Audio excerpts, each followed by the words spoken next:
Welcome to the New Dentist Study Club podcast. My name is Dr. Sanj Mohanta. We're going to learn about clinical management, practice management, and the emotional management of dentistry. Let's learn how to be happier in dentistry. Let's go. Thank you to our sponsors, Altum Dental Lab Group and RDT Dental Lab in Toronto. Hello, my friends. So grateful for you for listening in. We have a great podcast for you today. We have Brandon Hlynsky from VITA, and we're going to talk about finding proper shade, photography, and also material selection, because not everything has to be zirconia. So welcome, Brandon. Welcome to the pod. Thank you very much for having me. I'm extremely excited. It's my first time, so hopefully it goes well and I don't ramble on too much. Oh, you're going to do fantastic. Thank you so much for your time, Brandon. So the way Brandon and I met is through our mutual friend, Dave Savioli, who's with Altum Dental Group, which is one of our sponsors. And after just a few minutes of talking, we realized that Brandon grew up in my neighborhood. So that's how small the world is. So we're both from Meadowvale, which is a section of Mississauga. So great to have like a fellow Meadowvale person on the pod. And Brandon, tell us a little bit about your personal life and then your professional life with VITA. So I will start professionally, I guess. I did Okay. 15 years on the bench, making crowns, bridges, designing, all the good stuff that a laboratory tech does. I went to and graduated from George Brown College with David. It's kind of where we met years ago when I was a long time ago, 20 years ago now, aging myself. And then after I did the bench, I decided to join VITA. They had an opening for a territory sales rep. Now we're a manufacturer of a lot of goods for dental labs, clinical and denturists. So I had quite the background fit with the technology. And I also got my RDT in 2011. So I'm still a registered dental technologist today. I just chose not to basically practice anymore. Like I didn't want to open my own laboratory and go that route. So I think there's more for me on this side of the industry, educating, lecturing, spreading my knowledge of what I've learned on the bench to clinical and other labs and stuff like that. So yeah, that's about me professionally. Personally, I mean, I play hockey still a couple times a week. My kids are both playing sports, lacrosse, baseball, fast pitch. So pretty active with them at the moment in any spare time we have. Well, thank you for spending some time with us today. And so you're a denturist and a dental tech? I'm not a denturist, Okay. but my company does sell goods for, I mean, I did setting up for the laboratory for dentures, but I'm Okay. not specifically a denturist. I can't work inside of the mouth basically. So, Okay. but I could still fabricate a denture if need be for a denturist. Okay. So speaking of dentures Mhm. and teeth, crowns, bridges, give us some advice on how to pick the shade. Picking shade. Okay, so you need a lot of things at your Okay. disposal. First of all, a lot of people in their ops, sometimes they don't have natural light. The best optimal light is sunlight. Okay. Specifically, if you could, I mean, the most ideal is to take the patient outside and have them the sun to their back and then do it that way. Okay. So that you can get that natural lighting out there. There's nothing really factoring in. Another one is to have overhead correctable lights in your operatories. So those are very important to have. You don't want any like LEDs and stuff like that that are gonna basically give you orangey lighting or anything like that. You want Mm. the natural lights as much as possible. So there's color corrective lights that you should be purchasing for your ops. And those color correctives are what are recommended if you don't have natural sunlight. Another good thing with shade taking that a lot of people don't realize is I always tell when we used to do custom shading in the laboratory, you have your patient come in and they have lipstick on and a lot of Hmm. blush. A lot of times that can play a role in how you perceive color. So if they have a dark red lipstick, their teeth are going to look a lot whiter than maybe what they are. So those kind of things play a factor when you're taking shade. So I always try to tell doctors and labs, if they're doing custom shading, make sure your patient has no makeup on and there's nothing that can kind of play with your eyes. And another thing is, if you should have hopefully a gray wall, Mm. because what the gray walls do, or a gray sheet of paper, is it'll actually color correct your rods and cones. So after about 15 seconds, your eyes and your cones, the rods, will actually fatigue. And I don't know if you've ever painted a house before or a room, Hmm. and you've done one layer and you're like, I swear the other color is still bleeding through. And then you Yeah. leave the room and come back and you're like, oh, it's actually fairly covered. And you'll do a Yes. second coat, but it's like if you keep going, your eyes are so tired and your cones, it almost gives you that perception that that color is still coming through. And that's because your Ah. eyes are so fatigued and they're playing tricks on you. So we always recommend, like, after 15 seconds, if you don't have the shade, go rest your eyes, something gray to look at. That's why the shade guides are usually gray, if you've noticed. Oh, I had no idea. So it'll help your eyes that way. So those are a few tips with shade taking. Um, Depending on the shade guide, you also, we recommend, yeah, especially the classic shade guide, and that is for people that don't know your A1 to D4 shade system. Hmm. If you notice, the A1s and the Ds are all kind of light, dark, and they're all mixed in, and they're not in a very value order from white to dark. So we Hmm. actually have a method, which I may share with you. It's in Yeah. one of my shade presentations, but for your, I don't know if we can post it somewhere or have a link, Yeah, but definitely. what we recommend basically in a light to dark order, because it's easier for your eyes to perceive. So usually like B1 is the lightest, then your A1, and then a few Yeah. others mixed in. So that's some other tips to help with, proper shading on that end. I had no idea about the gray wall. That's Yeah, so handy. So, like, yeah, for people who are painting their offices, make sure you have one gray wall. And you then the should. other Yeah. thing was the color corrective light bulbs. So, is Yes. that in your overhead operatory light, or you mean the ceiling light? Just the ceiling lights in general, Oh, they should okay. be color corrective lights. So there's, like some of the bulbs you'll buy are like, sometimes they're orangey or more white. You just want to Yes, make yes. sure your ops are color corrective. Okay, that's And good. actually, now that we're talking about in the operatory, Hmm. hopefully most doctors, I mean, new dentists, hopefully they're being taught, but when you're taking a shade, always do it at the beginning of the appointment. Um, Hmm. if you're using any suction, the teeth start drying out, they will actually lose color, and you'll lose the sheen on it as well. So you're going to want to make sure that the tooth is well hydrated. And if you have forgotten to take the shade, I would have the patient come back the next day and then take the shade of the remaining teeth beside wherever you've prepped or what have you. So Okay. a few other things, because it can play with texture and color as well when you're prepping the tooth and drying it out, and you have the suction in there for 40 minutes to an hour or Yes. it'll change the color of people's teeth. Okay. So it's great to just give one shade if you're restoring several teeth or replacing several teeth. But what if Right. it's that single anterior crown? So that single crown is the most trickiest crown you can Hmm. do, but if you take in kind of what I've just talked about, you should get Yeah. more shade accuracy. um, Okay. Sometimes, I mean, communication to lab is very important. So, you can get into some photography as well. Photography, we can talk a little bit more down the line, but a good camera with proper lighting, polarized lenses, and all that stuff will make a big difference.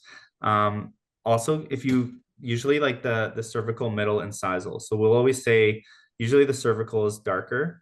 Uh, Hmm. we usually say to take the shade around the middle third of the tooth, or the middle. Okay.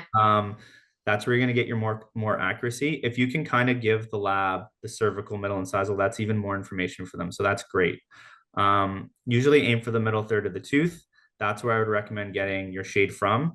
It's easy for Okay. the lab to darken a crown. So say the cervical is Hmm. usually darker, they can darken it. Okay. And then at the incisal edge, it's easy for the lab to add like clear or enamel when they're Hmm. building up a crown. So they can always go a little bit lighter there.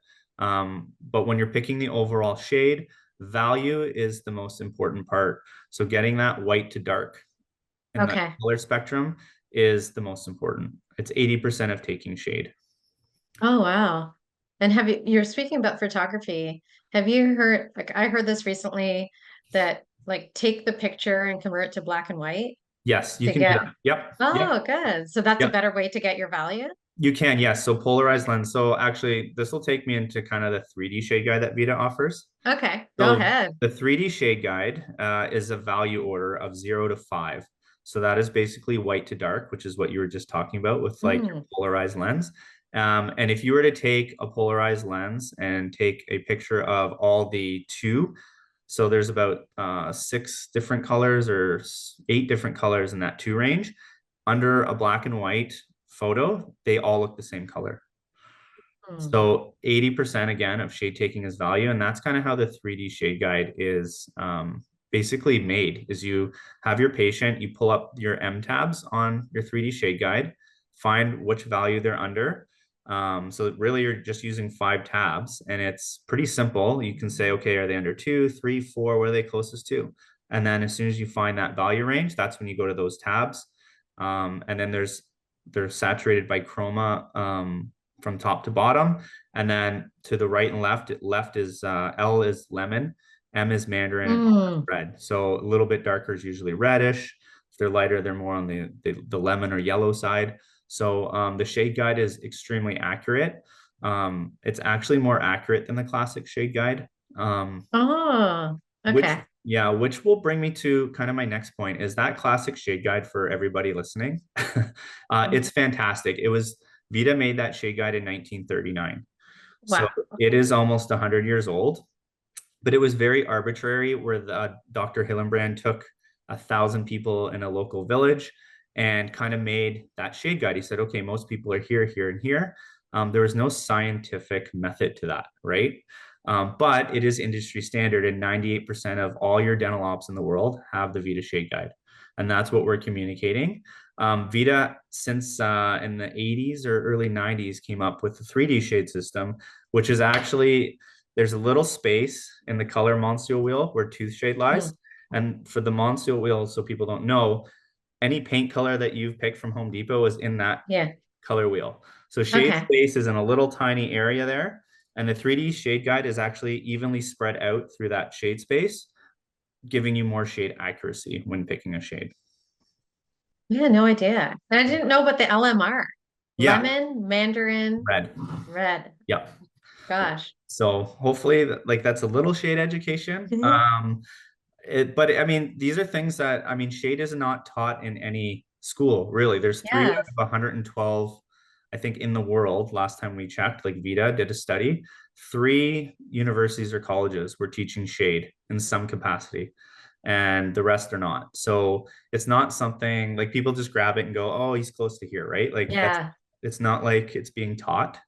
Okay. So like these are kind of things that we try to educate on as the ones that have come up with the shade guide and like Yes. some sort of shade system is to try to educate doctors and labs and denturists and anybody clinically on how to use them and why they're used and why we have the classic and why we have the 3D. Okay.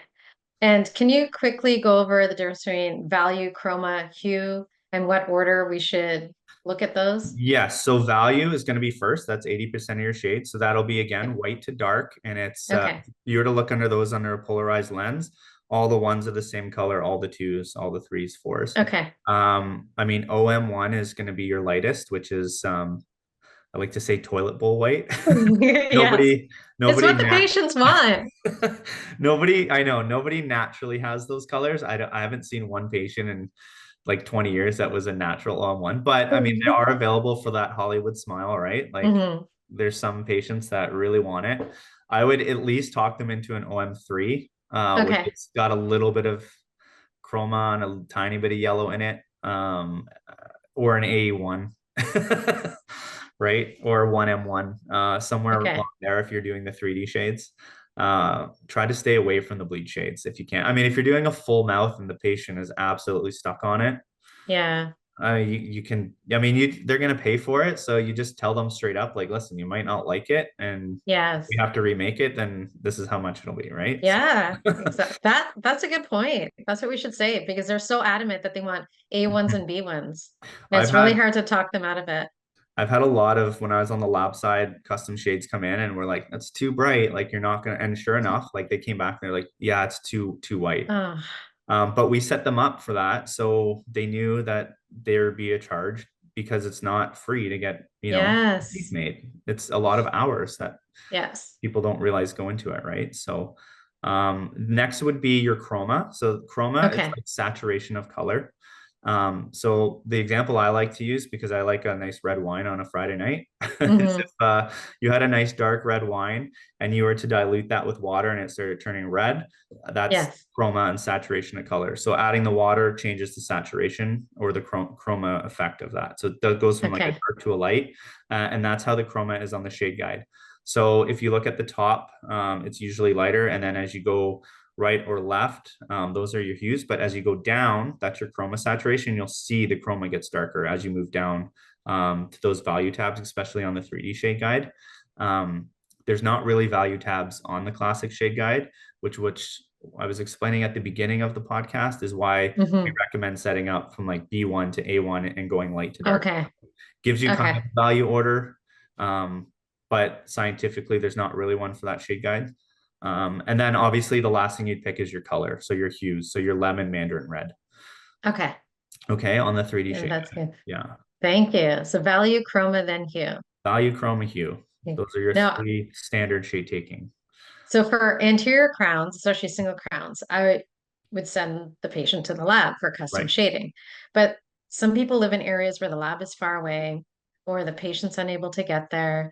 So, besides, the typical take you photograph, do Right. your value chroma hue, any other tips? Like, should we take a video? Does that help? You could try a video. The problem with video is I mean, unless you have so usually a lot of the people in our industry that do a lot of photography will recommend specific cameras, specific settings, shutter settings. Mhm. Those would be better than a video, unless you're Okay. getting a video of a chew cycle.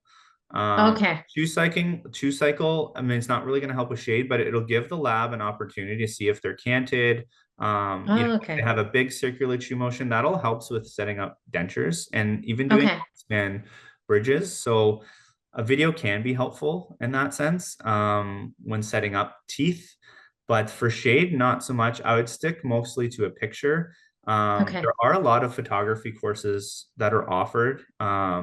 I believe Ed McLaren does one. I know Peter PZ, who's a KOL for us, has photography courses in New York. He doesn't have a case pan in his laboratory without pictures. Um, Mm. he will not even work on your case without pictures. And my laboratory that I came from back in the day, we always had pictures. Okay. And we'd pull them up on our Apple Macs and we Hmm. would make sure everything was mounted straight. If the patient was canted, we'd mount it accordingly to get rid of the cant. So some laboratories will go above and beyond.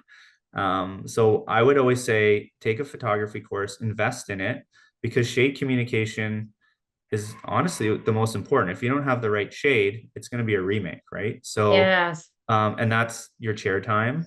How Hmm. much is your chair time worth? And then all of a sudden, if you're having a few a month, you're not making as much profit or ROI as you could, right? So, Yeah, and the patients are unhappy. and the patients are unhappy, and you don't want that bad reputation. Yes. So photography, I would say mostly a photograph. Even, I mean, people will say don't take it with your iPhone camera. Hmm. But I mean, sometimes something is better than nothing. I mean, Okay. as a last resort, I would say, okay, pull out the iPhone. But I mean, Yeah. it can't do what the Nikons and the Canons can do with shutter settings and stuff like that. So Okay. when you actually take a photography course, they'll tell you, here's shutter settings, here's what you need, here's polarized lenses, here's how your light should be angled in the patient. And there's Wow. quite the science that goes behind it. I myself haven't really taught photography, but I've sat in on a few lectures about it, and it's very interesting and will give you optimal results if done properly. So Okay. And then how about using an intraoral camera picture? interorals are fairly accurate, I'd say. Okay. I left the bench just before they like were really getting involved. Like I was kind of early, and then but they are fairly accurate. I would still kind of, I mean, check with your shade guide until you're comfortable. I would Okay. say the intraorals can be a little, off in the shades and stuff like that. Sometimes the eye, I would honestly, I'd feel safer with a shade guide there and be like, okay, is it a 2M2 that it's showing, or is it an A2 Okay. that's showing? until you're comfortable enough. And then if you trust that software, then I would say move forward. One thing that VITA has is we have a digital shade taking device, which eliminates all the factors I talked about in the beginning: lipstick, lighting. You could Oh, take good. a shade with that in the dark, and it's basically just a shade gun. And there's different settings on it, but it is 98.8% accurate on natural teeth. Oh, good. So that's a good option for people who live far Yes. away from their lab is to have one of those shade taking devices. Yeah, so any ops like that, that'll also help, right? So you compare that with the shade guides, and you should have a fairly accurate shade. Oh, good. Yeah. Now we talked about shade. Now, how about material selection? So Can you use material Zerks for everything? Zerks or Emax is what I hear out there. Okay, yeah, it's So true. I Those are when the I two. came from the bench, my lab was doing, my God, like 25 presses a day of Emax, or then we started getting into milling of Emax. One thing I've learned leaving the bench and not being stuck in that like Yeah. Emax zirconia world is there are so many other options that companies offer that sometimes people are not aware of. Um, and there's a lot of factors that play into remaking a crown. Is the patient a bruxer? Do they have bone loss? Are they going to lose more teeth? So case planning is hugely important. Do you need a PFM? Because sometimes PFMs are still a viable source, right? I'm so glad you said that because people are shying away from gold crowns and PFMs. Yes, and I think there's still, of course, there's still a need for them in the industry. Like not every case is zirconia. Do you need a single crown of 1200 megapixels of zirconia in the mouth? I So don't. no. So I mean, I'm trying to remember the number off the top of my head, but do you know the megapixel strength of a natural tooth? No, I don't. I think it's around, I'm probably misquoting this, but it's like around 120 or 140 or something like that. Oh, Maybe wow. 170. So like we're having materials like Emax or lithium silicates, like we sell lithium silicate. They're 500, 600 megapixel strength. Do we need that in the mouth? Jeez. So there's other materials that are kind of hybrid materials that can be long term with wearability. Some materials Okay. actually for bruxers will actually wear um, like natural dentition. But doctors are so like, oh, it's only 140 megapixels or it's only 170 megapixels. I can't use that in the mouth. But some of the materials are some of the most compressive in the mouth. So they absorb impact very well, right? Okay. Whereas these other hard materials, it's like clinkety clack, right? Yeah. So, um, I mean, I just did it. Okay, my mom just got a 3-unit posterior bridge done, Yes. zirconia. And the first thing she said was, it clicks when I Ah, bite down, right? But I mean, there wasn't really much of an option for that, right? yes. You know, patients and people do notice differences. And Okay. um, yeah, it's just knowing materials. So how much space do you have to prep? Like, are you gonna do, if you're doing veneers, are you gonna veneer zirconia? You're gonna veneer Emax? What about a Yeah. feldspathic crown? Has anybody veneered feldspathics? They look beautiful in the mouth and they're not Oh, used as oh, much as okay. I think they should be for a lot of cases. Feldspathic materials out there look so natural in the anterior for veneers. And Oh, good to know. doctors are so quick to go to their Emax, sometimes zirconia, um, Yes. lithium silicates, but there's feldspathic options out there that look hands down beautiful. And sometimes, depending on how much space or how they bite, obviously you may Mhm. have to go with something that's a little more forgiving. But a lot of times, I'm just like, why don't you just mill a nice feldspathic? Okay. So feldspathic is your choice for veneers 100%. in If you, most cases. in Yeah. most cases, yeah, Yeah. yeah. And how about for for an interior upper crown? What would you get for your mouth? I mean, something like Emax does look good. I'd probably stay. I mean, zirconia can. They're getting the materials are getting a lot better with the atria content, so Okay. looks a lot more natural. Um, I would again a full crown. I'd still go. I could still go feldspathic if I wanted to. Oh, really? Okay. Not just for veneers, but like a full tooth. If they're not biting on that tooth and there's no in their chew cycle, if they're not like coming across and hitting premature, there's no Mhm. shearing force on that, feldspathic crown again would look beautiful. Oh, good. Um, but again, you could be limited. Sometimes even a cutback PFM or something. It depends. Like again, it really depends on the cases and looking at the patient, case planning accordingly for what's going to be done down the road. I just feel like in this day and age, as a lab technician, it just drives me nuts when it's like A2 zirconia or A2 Emax or A2 lithium silicate, like supreme. Basically have a stamp. Yeah. Yeah, like, it's always like these hard materials. But are you giving the patient like the best aesthetics with that? And do they actually need it? Yeah. Sometimes, no offense, but sometimes as a technician, it would drive me nuts. And I'd be like, it's just laziness. They're just doing A2, like, you know what I mean? Yes. Yeah. So it's like taking that extra mile for the patient, seeing what they may need down the road, seeing how their bite is. Are they bruxing? Are they not? Are they hitting premature when they chew anywhere? Can the bite be adjusted? Like there's lots to look at. And then material choice. And that's not to say like I've done cases on the bench where I've used a PFM, a zirconia, a feldspathic, and it was just how the All case, in the same yeah, mouth? all in the same mouth, Oh, okay. just because of space. And you want them to try to look all the same too, right? So, you're layering the PFM a certain way, and it's just trying to get the best aesthetics for the patient too, as well as functionality, right? So it's just And case planning, yeah. and you mentioned PFMs are underutilized. So which Mhm. cases are best for PFMs? So like PFMs in the mouth, sometimes big pontic spaces like zirconia can break and stuff like that. Sometimes a PFM is a little bit more durable in a sense. Those Mm. PFM pontics are like, you just kind of do a metal crown with a porcelain facing. Mm. Sometimes it's a cultural thing too with PFMs. I don't know if you've had that where they're just like, well, in my culture, it's like you get a gold crown, right? Yes, it's true. I mean, PFMs, gold crowns, they're still needed culturally.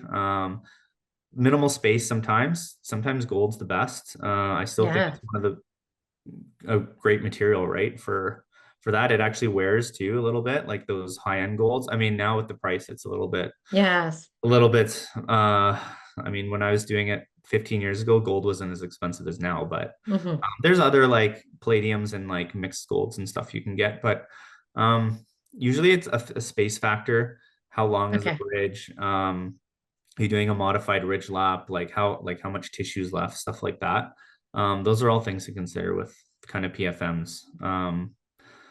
I don't know. They're still, like I said, they're still needed. Like they're still needed, but everyone's just so quick to go to the 1200 megapixels of zirconia. So I don't know. Like there's just lots of other methods. So Yeah. they're still like again, they're still needed, but you need again just case planning, studying. You need space or your minimal space. Metal's still a good option. PFMs can still And you work. know what I like to do is actually have a discussion with my RDT and say, Mhm. okay, in this case, Yeah, which material do you think is best? Like right. utilize all of the knowledge that you have. Yeah, and I don't think a lot of doctors do that. Talking to my technician friends, Yes. but a lot of them will go other way and call and say, "Hey, listen, I don't think zirconia is good here. I think we could use a feldspathic here instead. It'll look, and two, if you're matching other crowns. Years ago, Mm. feldspathics were used quite a bit, building up porcelain veneers and stuff like that. I recently had a friend reach out to me, and she said they did an old the veneer and it was feldspathic. How am I going to match it? And I said, well, VITA has a feldspathic block. Just mill that. It should match it perfectly. And sure enough, she did. And she's like, oh my God, it looked beautiful. It matched the color, everything. So again, it's knowing materials and what's out there. And me being with VITA, I'm obviously a little biased towards the VITA materials, but I've on the bench used Dentsply, Ivoclar, a bunch of other manufacturers. And there is a lot of knowledge to be like learn out there basically. Yes. So and obviously doctors will have their say on materials and there's certain ideologies, but there is the really good ones will use a variety. They won't just use Oh, this. good. So Okay. Get rid of um the stamp, the get A2s rid or of get rid of like that mindset of everything's Emax or zirconia or yeah. is it a feldspathic, is it zirconia, is it And lithium then silicate? speaking of lithium disilicate, what's the difference between lithium disilicate and lithium silicate? So a disilicate has kind of a longer grain structure, the way it's put together. A lithium silicate has a little bit of zirconia in it, and the grain structure is actually more round. So you can Okay. actually get, I don't know if you've ever seen on Emacs, but when I used to work on it sometimes, and this is not to like talk bad about the product, but sometimes when you're trying to fine tune those margins, you can get a little bit of chipping and stuff like that on them. Hmm. That's just because the grain structure and the way it is kind of like a little bit longer. They're kind of like, I don't know if you can see in my hand, but they're more of an Yes. ovoid Yeah. kind of shape. Whereas lithium silicates, they're a little bit microscopically, they're built a little bit more of a round structure, so you can actually condense it a little bit harder. And that's because of like the zirconia and the silicate in it. So you get a little bit more marginal integrity on it and stuff like that. You can do it a little thinner. You don't need the margin as thick to kind of avoid that chipping. So that's a little bit of a difference. And the silicates are also a little bit harder of a material, again, because they usually have a weighted zirconia structure to them. So I mean, it's not going to give you like 200 megapixel difference, but there's like a 50 to 100 megapixel difference, Okay. which if you're looking for a little bit more strength in a posterior, a silicate might be the way to go. Okay. So for more strength, go for a silicate. Yeah, I would. Yeah. You can check the manufacturer's instructions. I know the Vita Suprinity especially is a little bit more forgiving anteriorly. It's about 650 to 700 megapixels in the mouth. Great. So Thank you so much for sharing all your knowledge. I learned a lot. I I'm hope so. going to I take hope I my didn't talk too patients outside from much. now. No, I'm going to take my patients outside from now on to do shade selection. Yeah, like That's it's a great idea. the most sun or natural wind, as long as you have natural light coming in Yeah. right on your patient chair, like that's Yeah. ideally what you should have. Um, one of actually, it's a funny story. So I went to a lab the other day and we were kind of practicing custom shading for his techs. And they had like a black film on their window to kind of block out the sun. And there was an open field across the way.